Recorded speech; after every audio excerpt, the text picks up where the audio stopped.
There are many stories in the Bible that many people take literally, but it is our job to research and dig deeper and find the true meaning of what the stories are trying to tell us.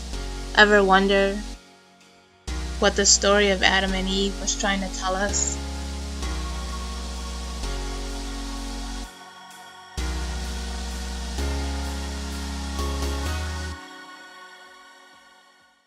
How's everyone doing tonight? My name is Mickey. I just want to quickly go over the story of Adam and Eve. I'm not going to spend a lot of time on it because everyone knows the story, of course. But then I want to go over two different, deeper meanings that we should get out of this story to help us build our lives in a positive direction. So we all know the story of Adam and Eve. You know, God created Adam.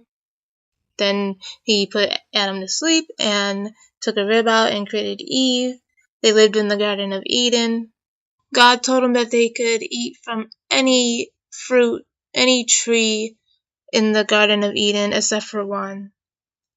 Serpent came along, you guys know the story, and tempted Eve to eat from the tree that she was forbidden from, and she did. And then she went to Adam and said, "Hey, you try this too. It's awesome."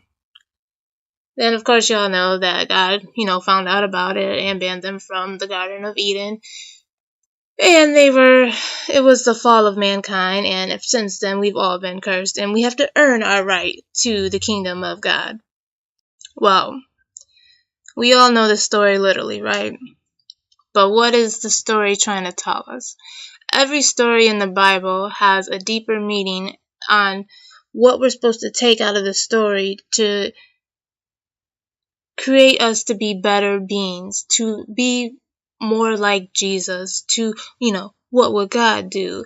And we are supposed to live in love and treat others like we would want to be treated and do things out of being humble and loving and kindness and all these other, emotions and actions that don't stem from love, we should stay far away from. Now, the story of Adam and Eve is exactly that.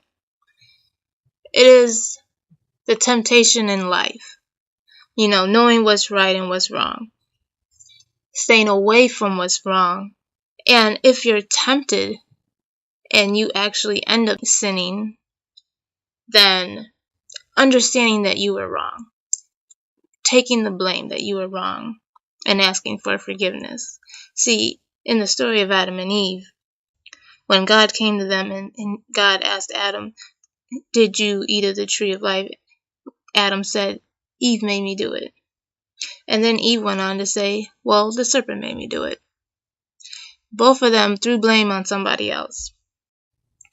You see, Jesus was the only person ever walked this earth that was without sin.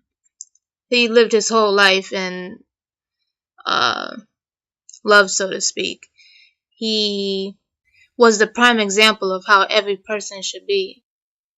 And when Jesus was arrested and held accountable for everything that he was doing, and they asked him, "How do you plead?" Basically, he said, "Do what you gotta do. Like, yes, I am who I say I am, and I am not going to deny it, basically. I'm not going to sit here and plead and say, don't do this, don't do that. It is what it is." And the story of Adam and Eve is basically trying to teach us just that we need to live our lives in love. And if we do sin, and if we do choose, the wrong decisions in life, if we go astray, we need to hold ourselves accountable for what we've done. Because until you hold yourself accountable and don't point the finger at somebody else, you cannot correct what you have done wrong. You cannot become a better person until you understand what you've done wrong. And you cannot blame somebody and think that you are working in love. Because when you blame somebody, you're working in fear. And fear is, of course, the opposite of love. So the moral of the story is that Jesus is teaching us how to live and walk in love as he did. And Adam and Eve is a prime example of the temptation that we go through in life.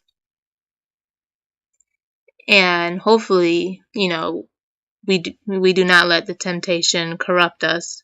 But if we do fall, that we take the blame. We understand what we did and how we did was wrong, what we did was wrong. And we fix ourselves. We make ourselves better. And we continue to grow and learn and become more like Jesus, to walk in love.